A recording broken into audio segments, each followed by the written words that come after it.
Hanye Joashte, Deoyate, Kankaoyate, Tanya Yahibi, Lanaochimaha, Tunkashila Wakan Tanka, Dokeshke Ochichia Wakihe, Wahochoka Wakan, Laichu, Wawichakubi, we check ye all along. Great Spirit, have pity on me. I am praying, I want to be. I pray with this chanupa. Plume d'aigle. Cette histoire s'est déroulée il y a bien longtemps. Sur le territoire où vivaient les peuples Sioux, au Dakota du Sud. Un jour, Untei, le monstre qui vit dans l'eau, provoqua une gigantesque inondation. Il se battait contre les hommes.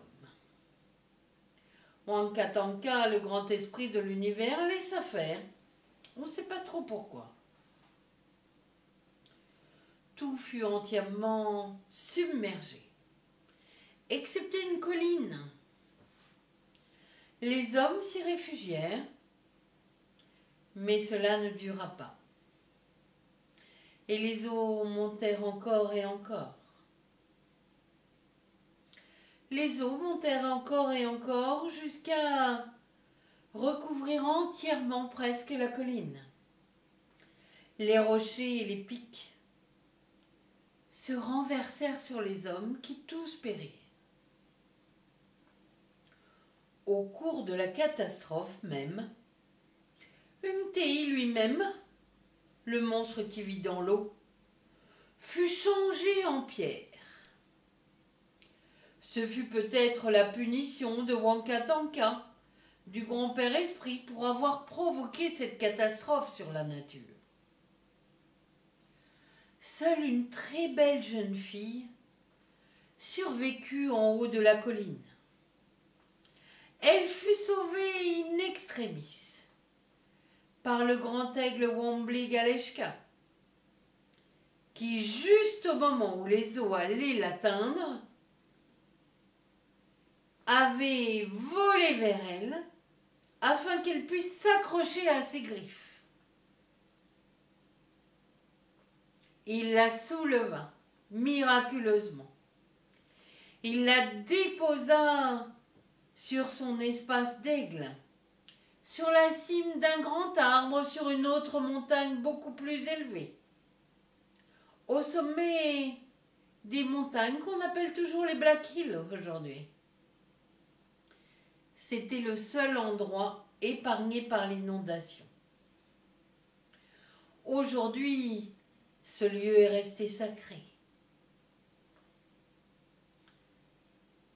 La jeune fille resta avec l'aigle Wombly. Il en fit sa femme, son épouse. Il faut dire qu'à cette époque magique, les choses étaient très différentes.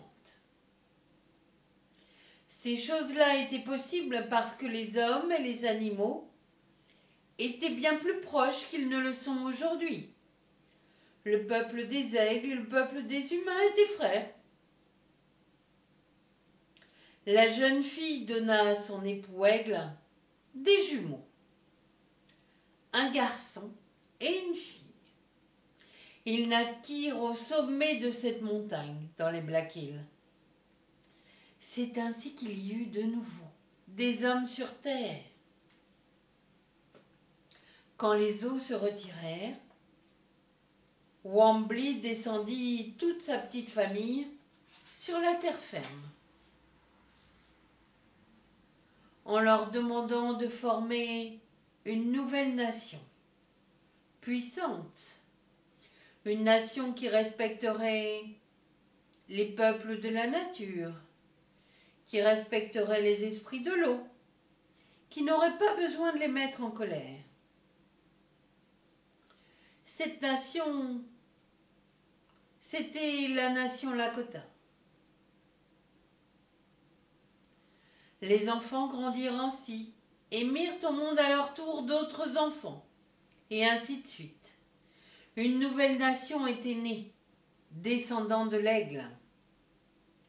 Voilà pourquoi les Sioux portent une plume d'aigle.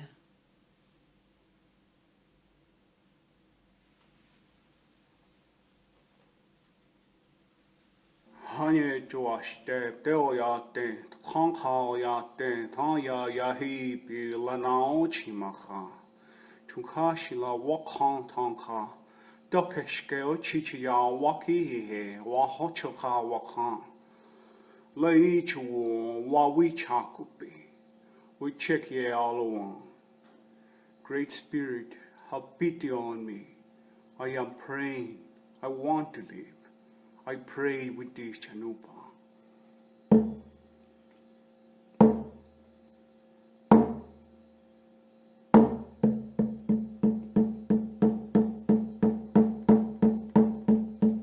Check ya all along. Leech one.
Way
hampe wi tokish ke ochichi ya waki he. Toksha niki ya la pi wa unktalong. Ho che do ya long. Ho mi taku you as.